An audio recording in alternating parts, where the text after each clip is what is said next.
पौराणिक कथा के अनुसार युधिष्ठिर राजसूय यज्ञ करना चाहते थे, इसलिए उन्होंने श्री कृष्ण से सलाह ली।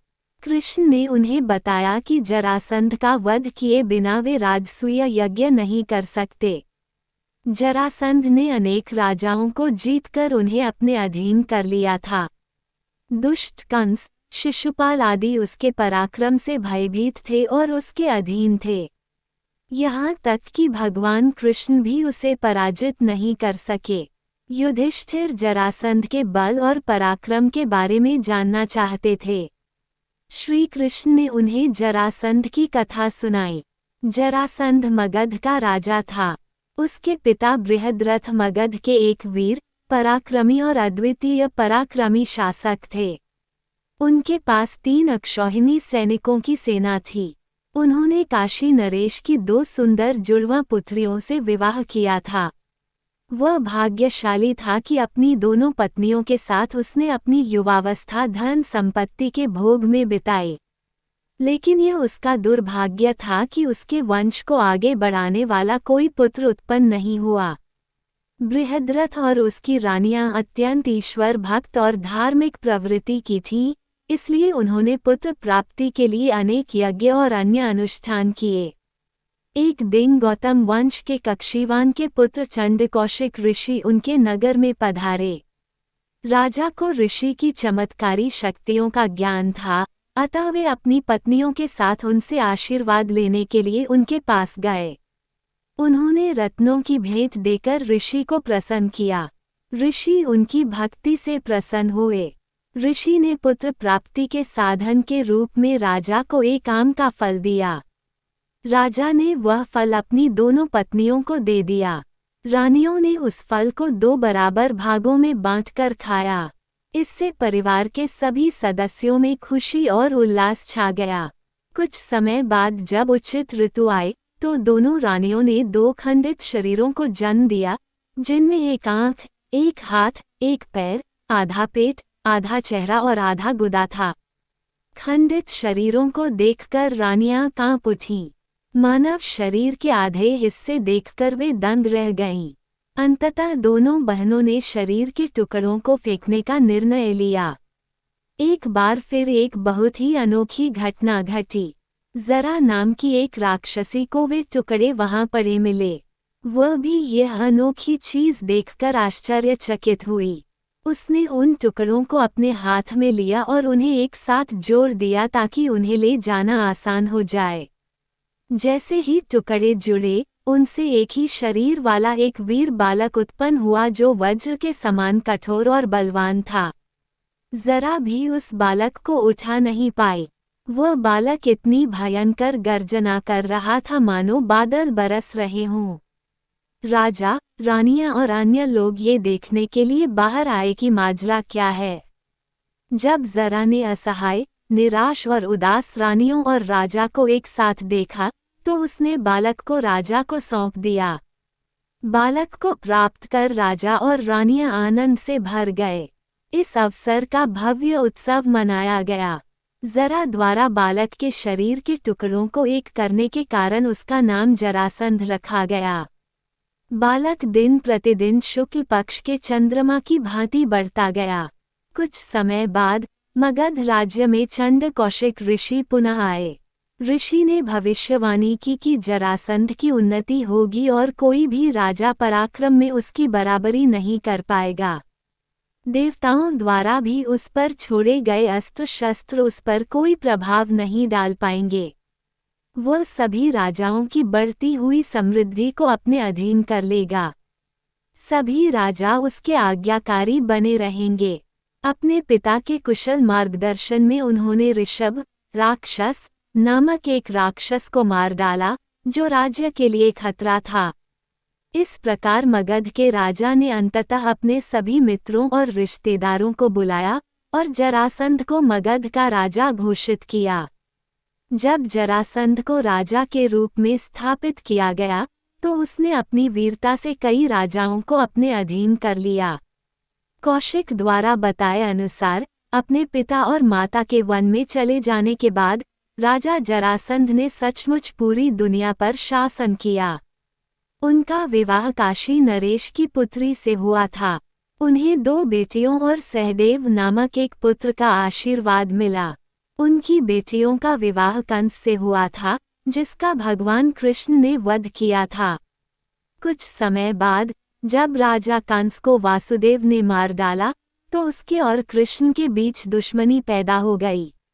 श्री कृष्ण को विश्वास था कि सभी देवता और असुर मिलकर जरासंध को युद्ध में पराजित नहीं कर सकते। इसलिए उन्होंने उसे एक ही युद्ध में परास्त करने का निश्चय किया। भगवान कृष्ण की योजना थी कि वे तीनों मिलकर जरासंध का वध कर सकें। उन्होंने उस राजा के पास गुप्त रूप से जाने का निश्चय किया, क्योंकि उन्हें विश्वास था कि राजा उनमें से किसी एक के साथ युद्ध में अवश्य ही शामिल होगा। अपमान के भय, लोभ और बाहुबल के अभिमान से वे भीम को युद्ध के लिए अवश्य ही ललकारेंगे। भीम राजा का अवश्य ही प्राणांत कर देंगे। युधिष्ठिर को यह आभास हो गया कि जरासंध मारा जा चुका है, उसके द्वारा बंदी बनाए गए राजा मुक्त हो चुके हैं और उसने राजसूय यज्ञ संपन्न कर लिया है। इन तीनों के पराक्रम को देखकर प्रजा भी यह मानने लगी कि जरासंध मारा जा चुका है। अंततः वे अपनी संपूर्ण सुंदरता के साथ खड़े महान नगर मगध पहुँचे। उन्होंने मगध नगर में प्रवेश किया। चैत्यक पर्वत पर बृहद्रथ के मार्गदर्शन में जरासंध ने ऋषभ नामक एक नरभक्षी का वध किया था। उस राक्षस की खाल से 3 ढोल बनाए गए थे। तब उसने इन ढोलों को अपने नगर में रखा। वे ऐसे थे कि यदि एक बार बजाए जाते तो उनकी ध्वनि पूरे 1 महीने तक रहती थी। भाइयों ने उस चैत्यक को, जो सदैव समस्त लोगों को आकर्षित करता था, उस स्थान पर तोड़ दिया जहां दिव्य पुष्पों से आच्छादित ये ढोल अपनी निरंतर ध्वनि उत्सर्जित करते थे। अपनी शक्तिशाली भुजाओं से उस अचल, विशाल, ऊंचे, पुराने और प्रसिद्ध शिखर पर, जो सदैव सुगंधियों और मालाओं से पूजित रहता था, उन वीरों ने उसे तोड़ दिया। तब वे हर्षित हृदय से नगर में प्रवेश कर गए। भगवान कृष्ण, भीम और अर्जुन जरासंध से युद्ध करने के लिए स्नातक ब्राह्मणों के वेश में नगर में प्रवेश कर गए। उन्होंने अपने हथियार नगर के बाहर रख दिए। जरासंध ने अपने अतिथियों का विधिपूर्वक स्वागत किया। अपने अतिथियों के विचित्र वेशभूषा को देखकर जरासंध आश्चर्यचकित हुआ, किंतु उसने पूरे सम्मान के साथ उनका स्वागत किया। जरासंध को विश्वास हो गया कि वे ब्राह्मण नहीं हैं। वह कैसे मान सकता था कि ये लोग पुष्पों से सुसज्जित, धनुष की डोरी वाले हाथों वाले और शक्तिशाली नगाड़ों को तोड़ने वाले ब्राह्मण हैं। ऐसे ब्राह्मणों को देखकर जरासंध आश्चर्यचकित हो गया और बोला कि उसे स्मरण नहीं कि उसने उन्हें कोई हानि पहुंचाई हो। जब उसने कभी उनका कुछ नहीं बिगाड़ा, तो उन्हें उसे अपना शत्रु क्यों समझना चाहिए। भगवान कृष्ण ने उन्हें याद दिलाया कि उन्होंने संसार के क्षत्रियों को बंदी बनाकर कारागार में डालकर एक क्रूर कार्य किया है। उन्हें प्रताड़ित करने के बाद वे उन्हें रुद्र की बलि चढ़ाएंगे। ऐसा क्रूर अपराध करने के बाद कोई व्यक्ति स्वयं को निर्दोष कैसे मान सकता है। भगवान कृष्ण समस्त जगत के रक्षक हैं। वे सदाचार का पालन करते हैं और सदाचार की रक्षा करना जानते हैं। भगवान कृष्ण ने उन्हें मुंह पर ही बता दिया कि वे सभी संकटग्रस्त लोगों की सहायता करने के इच्छुक हैं। वे सभी बंदी राजाओं को मुक्त कराएंगे। इस प्रकार उन्होंने जरासंध को एक युद्ध के लिए चुनौती दी। उन्होंने उसे बताया कि वे निश्चित रूप से ब्राह्मण नहीं थे। दूसरी ओर जरासंध भी एक बहादुर राजा था। वह यज्ञ के उद्देश्य से पकड़े गए राजाओं को मुक्त करने के लिए सहमत नहीं था। वह सेना के साथ या अकेले किसी के खिलाफ लड़ने के लिए तैयार था। अंततः ये निर्णय लिया गया कि वह भीमसेन से लड़ेगा। कार्तिक महीने के पहले दिन लड़ाई शुरू हुई और उन दोनों नायकों ने 13वें दिन तक बिना भोजन के, दिन या रात के अंतराल के बिना लगातार लड़ाई लड़ी। बादलों की तरह गर्जना करते हुए उन्होंने एक दूसरे को पकड़ लिया और एक दूसरे पर प्रहार किया जैसे दो पागल हाथी अपनी सूंड से लड़ रहे हों। एक दूसरे के प्रहार से क्रोधित होकर उन्होंने एक दूसरे को घसीटा और धकेला, और वे दो क्रोधित शेरों की तरह एक दूसरे को भयंकर रूप से देखते हुए लड़ते रहे। हजारों नागरिक, जिनमें ब्राह्मण, क्षत्रिय, वैश्य और सेवक और महिलाएं और यहाँ तक कि बूढ़े भी शामिल थे, लड़ाई देखने के लिए बाहर आए और वहां एकत्र हुए। हथियारों की थाप से, एक दूसरे की गर्दन पकड़ने से और एक दूसरे के पैरों को पकड़ने से जो आवाज हुई वह इतनी तेज थी कि वह गड़गड़ाहट की गर्जना या गिरती चट्टान की आवाज जैसी थी। वे दोनों ही मजबूत और शक्तिशाली पुरुषों में अग्रणी थे और दोनों को ऐसी लड़ाइयों में बड़ा आनंद आता था।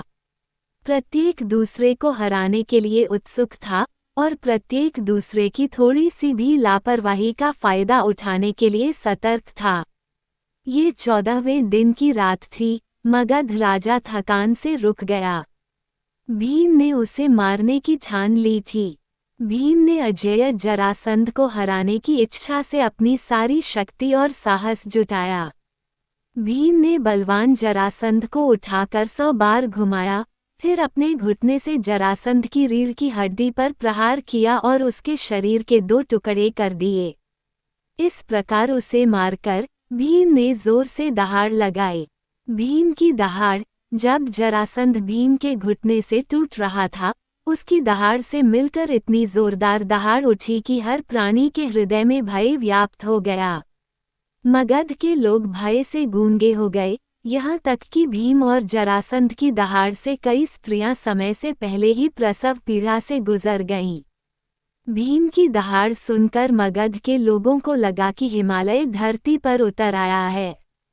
इस प्रकार उन्होंने सभी बंदी राजाओं को मुक्त करा लिया। कृष्ण को वहां देखकर मगध की प्रजा अत्यंत विस्मित हो गई। बंदी राजा भगवान कृष्ण के प्रति कृतज्ञ थे और उनके लिए कुछ भी करने को तैयार थे। वे सभी युधिष्ठिर द्वारा आयोजित राजसूय यज्ञ में भाग लेने के लिए पूरे मन से तैयार थे। जरासंध के पुत्र सहदेव, जो सदैव अपने पिता के कुकर्मों के विरुद्ध थे, ने भगवान कृष्ण की आराधना की। कृष्ण ने जरासंध के पुत्र सहदेव को मगध के सिंहासन पर बिठाया। कृष्ण दोनों पांडवों भीम और अर्जुन के साथ इंद्रप्रस्थ पहुंचे और युधिष्ठिर के पास गए। युधिष्ठिर को बताया गया कि भीम ने शक्तिशाली जरासंध का वध कर दिया है और गिरिव्रज में बंदी सभी राजाओं को मुक्त कर दिया गया है। युधिष्ठिर ने कृष्ण की यथायोग्य पूजा की और प्रसन्नतापूर्वक भीम और अर्जुन को गले लगा लिया। जरासंध के वध से अपने भाइयों की सहायता से विजय प्राप्त करने के बाद अजातशत्रु ने अपने भाइयों के साथ बड़े आनंद से समय बिताया। कृष्ण ने युधिष्ठिर, कुंती, द्रौपदी, सुभद्रा, भीमसेन, अर्जुन और जुड़वा भाइयों नकुल और सहदेव से विदा ली और अपनी नगरी के लिए प्रस्थान किया। उस समय राजा युधिष्ठिर ने अपनी प्रजा की रक्षा के लिए जो भी धर्म, अर्थ और काम के अनुकूल था, उसका समुचित पालन किया। तो मित्रों, हमारी आज की यह कहानी आपको कैसी लगी? कमेंट में जय श्री कृष्ण जरूर लिखें। धन्यवाद मित्रों।